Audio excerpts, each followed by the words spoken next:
Le bien-être et la méditation. Le bien-être est une chose à laquelle nous aspirons tous. La société dans laquelle nous vivons laisse peu de place à la détente. Pour beaucoup, s'offrir un moment de bien-être signifie aller au spa ou se faire masser.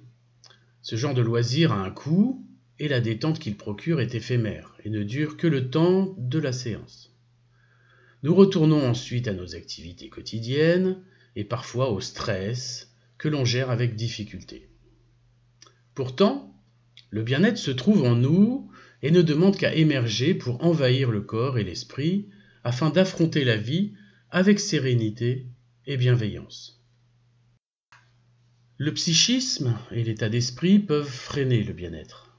Prisonnier entre les valeurs personnelles et les normes sociales, ce dernier a du mal à tout concilier avec calme. Bien qu'il soit possible de se faire aider, le bien-être mental ne s'achète pas. Personne, à part vous, n'est en mesure de développer votre pensée positive. Le bien-être psychique ne révèle pas des événements de la vie, mais de la façon de les percevoir. Une difficulté semblera catastrophique pour certains, alors que d'autres l'aborderont sereinement. L'harmonie mentale réside dans l'acceptation de soi, de son corps et de ses valeurs. Elle transparaît également dans l'abandon de ce que l'on aurait voulu être au profit de ce l'on est, et ce vers quoi nous souhaitons évoluer pour atteindre un bonheur durable. Le rééquilibrage de cette harmonie est possible par le biais de la méditation. Dans un état de relaxation profonde, la méditation est une réflexion permettant d'obtenir des réponses de son subconscient et d'élargir son angle de perception par la prise de recul et le lâcher-prise.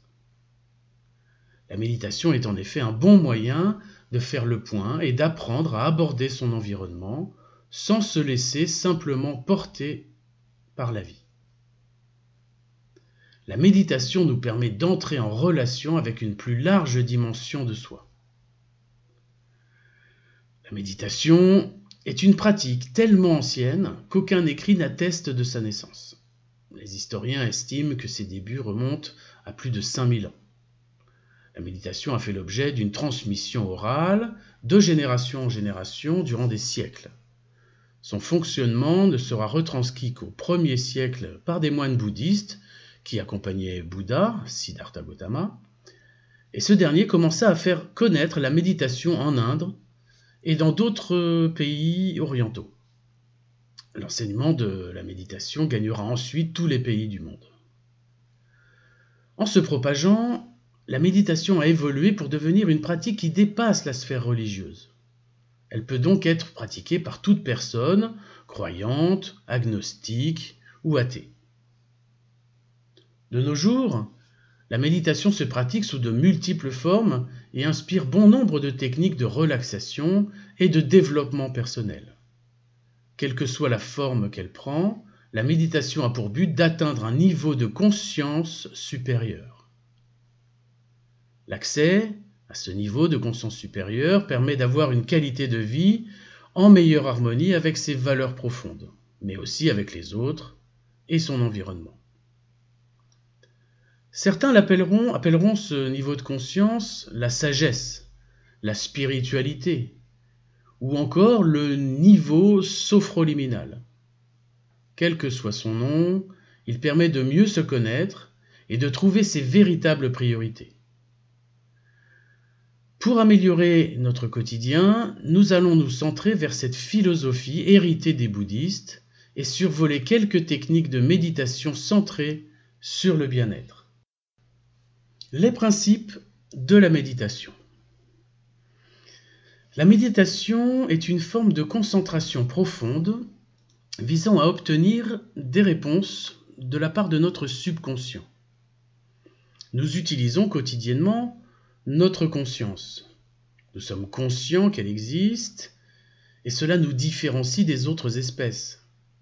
L'homme possède des valeurs et des croyances qu'il essaie d'appliquer dans la vie de tous les jours. La méditation permet d'aller au-delà de la conscience en interrogeant son subconscient.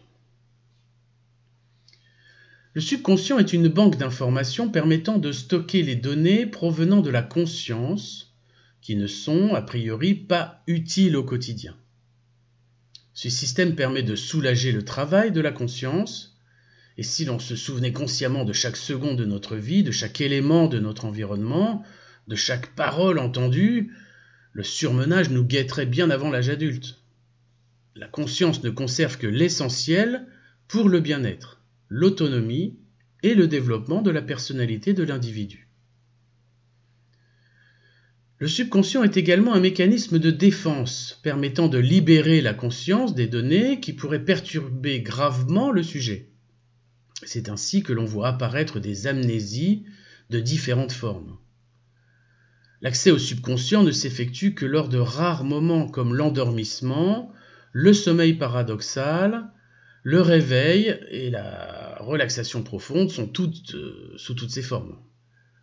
Méditation, sophrologie, hypnose, etc. Pour recréer ces moments où l'on accède à son subconscient, la méditation demande non seulement une grande concentration, mais également une relaxation profonde. Elle est une sorte de sport pour l'esprit et requiert un entraînement régulier afin de ressentir les premiers résultats. Les effets de la méditation. La pratique de la méditation a de grandes répercussions sur le quotidien. Elle développe l'attention, la concentration, les mécanismes d'apprentissage et la créativité. Sa pratique apprend à réguler le flux de pensées pour ne plus les laisser submerger l'esprit. Elle nous aide aussi à prendre du recul sur les émotions afin de mieux les gérer. La méditation développe également le sens de l'écoute des autres, mais aussi de son propre corps, permettant ainsi de mieux satisfaire ses besoins. Le corps humain est programmé pour le bien-être. La nature a bien souvent prévu une solution pour aller mieux, soit par l'auto-guérison du corps, soit par l'utilisation de plantes médicinales. Comme l'a bien compris la naturopathie, le corps et l'esprit sont intimement liés. Un symptôme est le signe d'un dysfonctionnement. La douleur physique ou mentale est un signal d'alarme. En écoutant son corps, on peut aider son organisme et son esprit à se régénérer pour revenir à un état de bien-être. L'exemple le plus probant de cette relation est la somatisation. Une douleur physique, par exemple, apparaît lorsque l'esprit est en proie au stress, à la peur ou à la négativité. Il n'est pas rare d'avoir des problèmes de digestion lorsque l'on est contrarié. La méditation favorise l'acceptation des choses négatives pour s'adapter et continuer à avancer en tenant compte de leur présence. Le fait de méditer permet de soulager l'esprit, de lâcher prise vis-à-vis des tensions et ainsi éviter de transformer des troubles psychiques en symptômes physiques. Une pratique régulière de la méditation permet également d'apprendre à mieux se connaître, à travailler sur soi et à s'accepter. Elle reconnecte aux vraies valeurs et principes profonds de l'individu, tout en le libérant des fausses croyances, mettant un frein à l'épanouissement personnel. Selon certaines études, les personnes pratiquant la méditation sont plus douces et plus calmes. Elles sont plus à l'écoute des autres et beaucoup moins sensibles au stress et aux angoisses. Ces effets sur l'organisme sont mesurables cliniquement. On observe chez les pratiquants une augmentation des anticorps, une meilleure résistance face aux maladies, une réduction du taux de mauvais cholestérol et de la tension artérielle. La méditation développe les capacités d'attention, de concentration et d'adaptation, mais aussi une volonté de vivre plus intensément chaque moment présent. En effet, la méditation aide à se réconcilier avec la réalité du moment. Elle apprend à vivre dans le présent, à prendre du recul et à arrêter le flot continu des pensées. Elle permet de sortir de la narration, de la rumination du passé et des regrets engrangeant l'anxiété. Les pensées obsédantes s'échappent et l'attention est détournée des émotions négatives. Dans une société remplie de distractions, méditer apprend à calmer l'agitation mentale. Méditer permet de réaliser que tout est changement perpétuel. L'homme pense que tout ce qu'il expérimente est permanent. Les émotions, les croyances, son corps, sa personnalité. Cependant, tout change. Et c'est en refusant et en résistant au changement que l'homme finit par être déçu et souffre. C'est pour cela qu'il est important de faire la paix avec le présent. Comment pratiquer la méditation ? En pratiquant la méditation au moins 10 minutes par jour, les bienfaits se ressentent au bout de seulement quelques semaines. Les grands changements interviennent après plusieurs mois. La pratique est simple et ne demande que peu de moyens, à condition de respecter les 4 principaux piliers de la discipline. Premier pilier, l'immobilité. Que vous souhaitiez pratiquer la méditation assise ou allongée, le facteur le plus important est de pouvoir tenir la station plusieurs minutes sans bouger. C'est-à-dire à ne pas perdre l'équilibre, ne pas être gêné par la déglutition ou les spasmes musculaires. Pour les débutants, la première étape consistera à conserver une station immobile avant d'aller plus loin dans la pratique. Il ne s'agit que d'apprentissage de la méditation. Méditer ne sera possible que lorsque la station immobile pourra être tenue longtemps afin de tourner son esprit exclusivement vers la méditation et ainsi éviter de se concentrer sur la posture. Deuxième pilier, le contrôle de la respiration. La respiration est une fonction innée et permanente. Même si on l'oublie, elle continue tout de même son action. Son rôle dans l'organisme est vital, mais elle peut avoir également une autre utilité. Apprendre à la contrôler permet de l'utiliser pour s'apaiser. L'exercice respiratoire le plus utilisé en méditation consiste à inspirer lentement et profondément, à retenir l'air, à expirer lentement et profondément et à bloquer au moment où les poumons se vident. La respiration ne doit pas être forcée, elle doit aussi être naturelle que possible. Et les rétentions doivent être assez courtes, environ 5 secondes maximum. En plus de favoriser la circulation et l'oxygénation, l'apaisement et la relaxation peuvent se diffuser progressivement dans tout le corps. Troisième pilier, l'arrêt du flux de pensée. La méditation requiert un calme physique et mental. Mettre son esprit au repos tout en restant éveillé réclame un peu d'entraînement. Ce n'est pas aussi facile que cela y paraît. Les pensées parasites reviennent en effet rapidement à la charge. Cela demande de la patience pour y parvenir.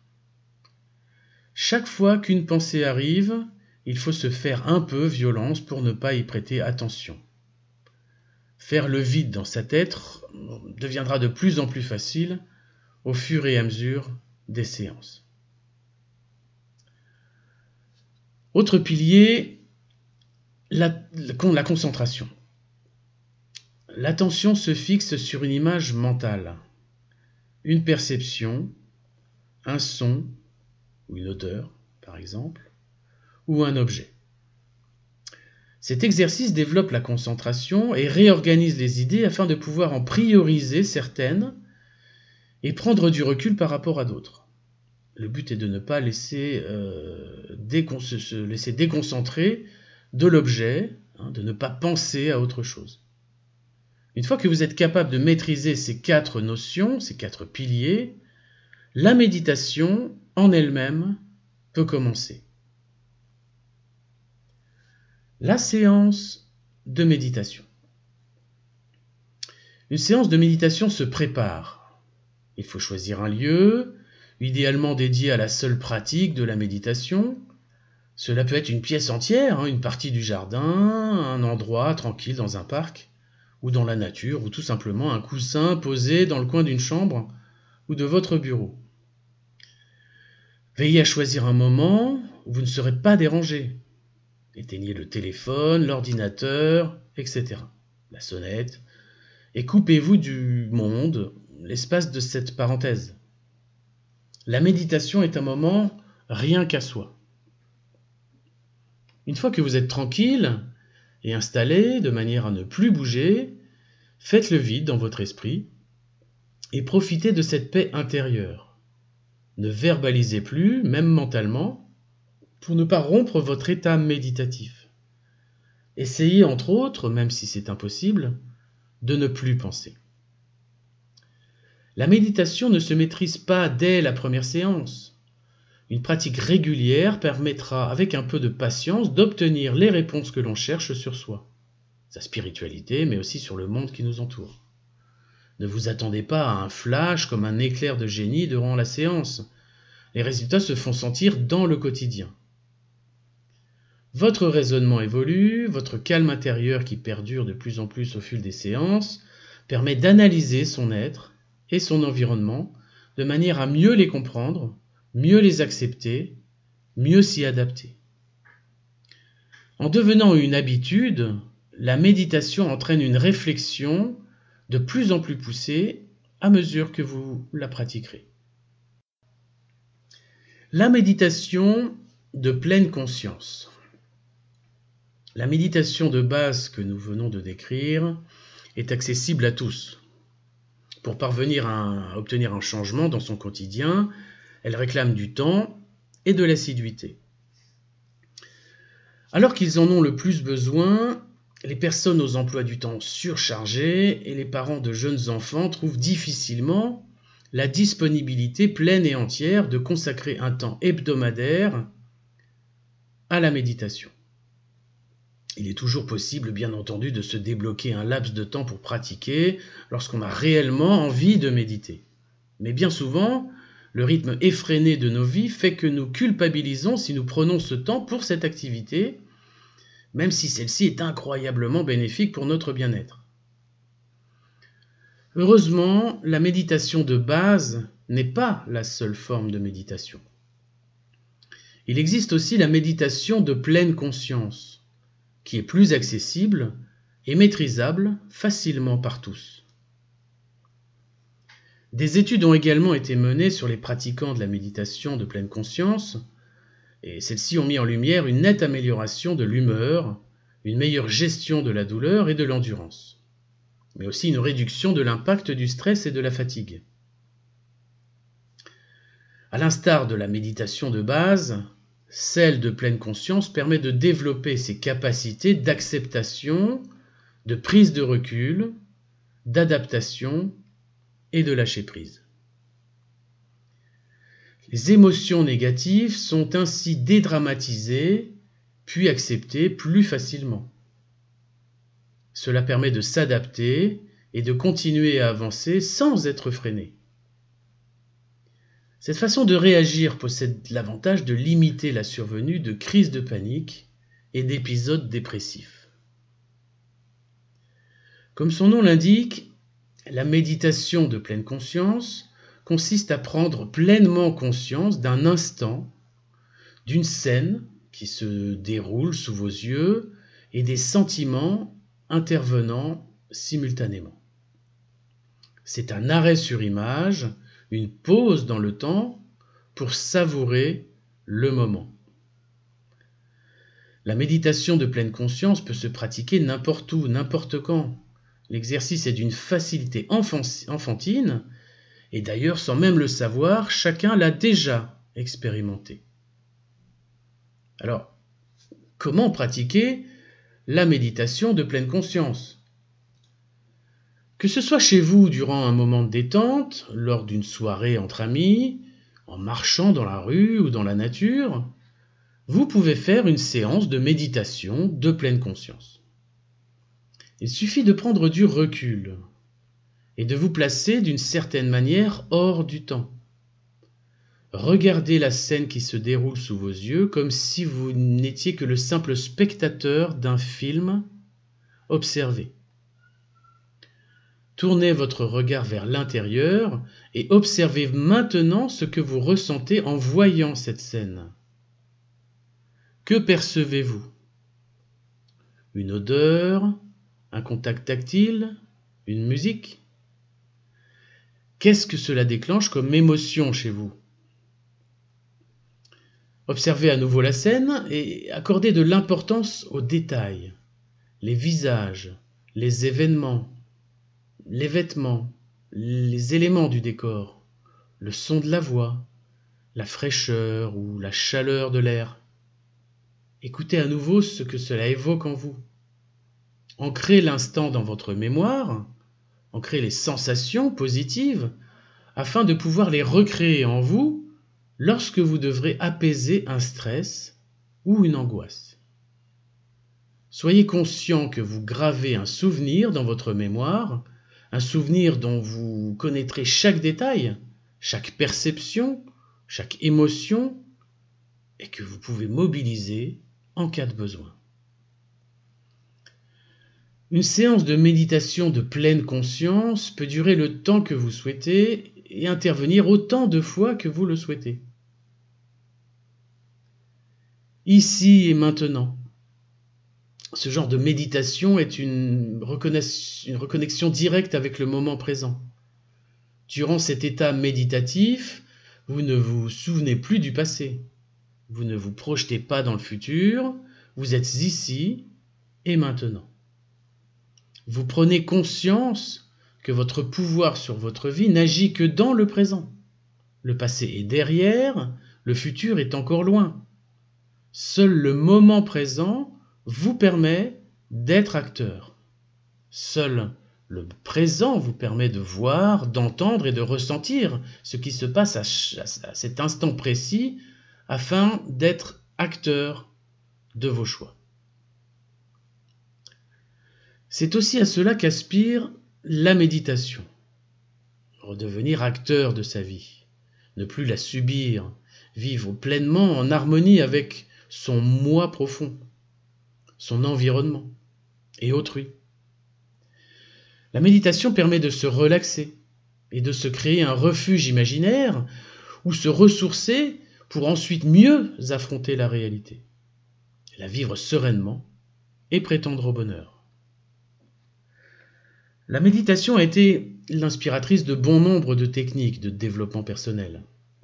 Elle est déjà très complète et se suffit à elle-même. Pourtant, certains maîtres de la relaxation et du développement personnel l'ont combinée à d'autres techniques existantes, telles que le yoga ou la PNL, la programmation neurolinguistique, qui est une technique de développement personnel basée sur le langage et la modification des habitudes. La sophrologie s'inspire non seulement de la méditation, mais également d'un ensemble de techniques de développement personnel, comme celles citées dans d'autres vidéos. Pour aller plus loin dans la réflexion et dans le développement personnel, la méditation peut être complétée par la sophrologie que je vous engage à voir dans une autre vidéo de la chaîne. Merci.